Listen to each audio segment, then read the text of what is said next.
આજે અષાઢી બીજના પાવન પર્વના દિવસે દેશભરમાં રથયાત્રાની ધામધૂમથી ઉજવણી કરવામાં આવી હતી। ત્યારે પાલનપુરમાં આજે ભગવાન જગન્નાથજીની 54મી રથયાત્રાની ધામધૂમથી ઉજવણી થઈ હતી। પાલનપુર ખાતે મોટા રામજી મંદિરથી રથયાત્રાનો શુભારંભ કરવામાં આવ્યો હતો। જિલ્લા મથક પાલનપુર શહેરમાં પથ્થર સડક પર આવેલ મોટા રામજી મંદિર ખાતે ભગવાન જગન્નાથ અને બહેન સુભદ્રા અને ભાઈ બલભદ્રની પૂજા અર્ચના આરતી બાદ ધારાસભ્ય અનિકેતભાઈ ઠાકરના હસ્તે પહિત વિધિ કરવામાં આવી હતી। દિવસભર અસહ્ય બફારા વચ્ચે પણ ભાવિકોમાં સવાર જેવો જ ઉત્સાહ જોવા મળ્યો હતો। મોટા રામજી મંદિરથી અષાઢી બીજના પાવન પર્વે ભગવાન જગન્નાથજીની 54મી રથયાત્રા નીકળી છે।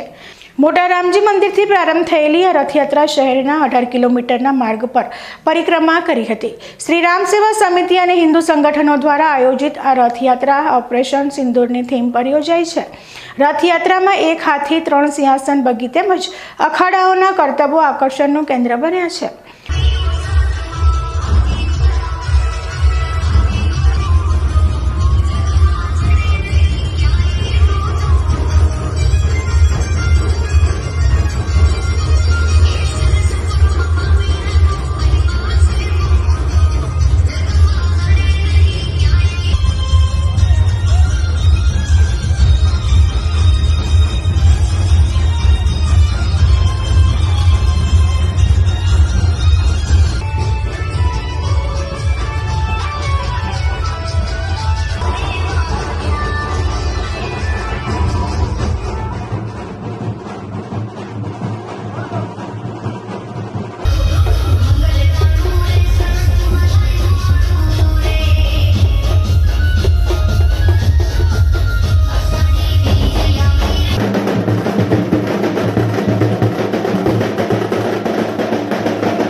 રથયાત્રામાં સામેલ ભક્તો જય જય શ્રી રામ અને જય કનૈયા લાલ કીનો નાદ કરી રહ્યા હતા।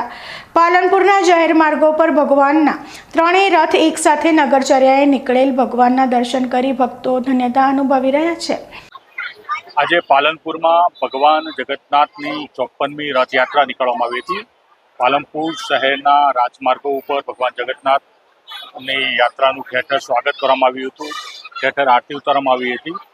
રથયાત્રામાં ભગવાન જગન્નાથ ભાઈ બલભદ્ર અને બહેન સુભદ્રા રથમાં બેસી અને પાલનપુર શહેરનું નગર ભ્રમણ કર્યું હતું અને ઠેર ઠેર ભક્તોએ સ્વાગત કર્યું હતું। આજનો એક એવો અવસર છે અષાઢી બીજનું કે ભગવાન ખુદ ભક્તોના દર્શન કરવા માટે નગરમાં જાય છે અને ભક્તો પણ ભગવાનના દર્શન કરીને ધન્યતા અનુભવે છે। માન્યતા એવી પણ છે કે ભગવાન જગન્નાથના દર્શન કરવાથી તમામ દુઃખો દૂર થાય છે। એક વખત બહેન સુભદ્રાએ પોતાના ભાઈ ભગવાન જગન્નાથને નગર દર્શન માટેની ઈચ્છા વ્યક્ત કરી હતી અને ભગવાન જગન્નાથે ભાઈ બલભદ્ર અને બહેન સુભદ્રાને રથમાં બેસાડી અને આખા નગરનું પરિભ્રમણ કરાવ્યું હતું। બાદમાં મામાના ઘેર ગયા હતા અને પછી નિવાસ સ્થાને પરત ફર્યા હતા। ત્યારથી માન્યતા અને પરંપરા મુજબ અષાઢી બીજના દિવસે ભગવાન જગન્નાથની રથયાત્રા નીકળવામાં આવે છે। આજે પાલનપુર શહેરના રાજમાર્ગો ઉપર આ રથયાત્રા નીકળી ભગવાન જગન્નાથના દર્શન કરી અને ધન્યતા અનુભવી પ્રસાદનો પણ લાભ લીધો અને જય જગન્નાથના નાદ સાથે પાલનપુર શહેર ગુંજી ઉઠ્યું હતું। Vinod Sundesa, BK news channel, Palanpur. Shri Ram Seva Samiti દ્વારા 1200 કિલો મગ, જાંબુ અને કાકડીનો પ્રસાદ તૈયાર કરવામાં આવ્યો છે। દર્શનાર્થીઓને આ પ્રસાદ વહેંચવામાં આવી રહ્યો છે। સુરક્ષા વ્યવસ્થા માટે 5 police inspector, 12 police sub inspector, 450થી વધુ પોલીસ જવાનો તૈનાત કરવામાં આવ્યા હતા। રથયાત્રા બપોરે જોનારા બાગ સહિતમાં બ્રહ્મશ્રી હોલ ખાતે ભોજન પ્રસાદ અને વિસામા બાદ રથયાત્રા પરંપરાગત રૂટ પ્રમાણે નીકળી હતી। જય શ્રી રામ, જય જગન્નાથ। આજે અષાઢી બીજના પવિત્ર દિવસે પાલનપુરની રામજી મંદિરથી નીકળેલી રથયાત્રા, ભવ્ય રથયાત્રાની અંદર હાથી, ઘોડા, ઊંટ, લારીઓ અને અનેક કરતબ કરીને જે લોકો નીકળ્યા હતા એ બહુ જ વંદનીય છે અને શોભનીય છે। પાલનપુર અવધીચે બ્રાહ્મણ મોટીનાથ 60 ઘર પંચ ટ્રસ્ટ તરફથી આ સમગ્ર રથયાત્રાનું ભોજનનું વ્યવસ્થા અત્રે અમારા સમાજ તરફથી કરવામાં આવેલી છે। સમાજના સૌ સભ્યોએ સહકાર આપીને આ ભોજન વ્યવસ્થાનું બહુ સુંદર આયોજન કરેલું છે. ટ્રસ્ટીગણનો પણ હું આભારી છું અને સાથે સાથે રામજી મંદિર અને રથયાત્રાના જે પણ આયોજકો છે એ લોકોનો બધાનો ખૂબ ખૂબ આભાર માનું છું. પાલનપુર શહેરના જાહેર માર્ગો કૃષ્ણ કનૈયા લાલ કી જય અને જય રણછોડ માખણ ચોરના નારેથી ગુંજી રહ્યા છે. માર્ગ પર ઠેર ઠેર ભક્તો દ્વારા રથયાત્રાનું ભવ્ય સ્વાગત કરવામાં આવી રહ્યું છે. મોડી સાંજે ભગવાન જગન્નાથજી નિજ મંદિરે પરત ફર્યા હતા. जय श्री राम, जय जगन्नाथ। आज आषाढ़ी बीज भगवान जगन्नाथ की रथ यात्रा धूमधाम से पती गई।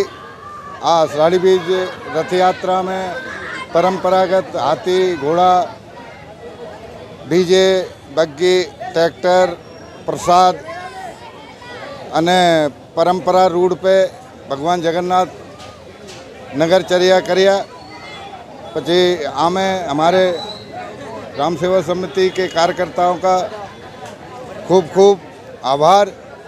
अने हमारे आ रथ यात्रा में सिंदूर ऑपरेशन सिंदूर की झांकियाँ जो थी वो भी कार्यकर्ताओं का विचार था, बहुत अच्छा किया।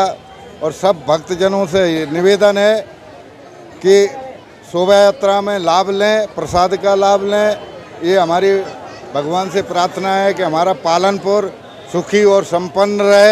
जय जय श्री राम।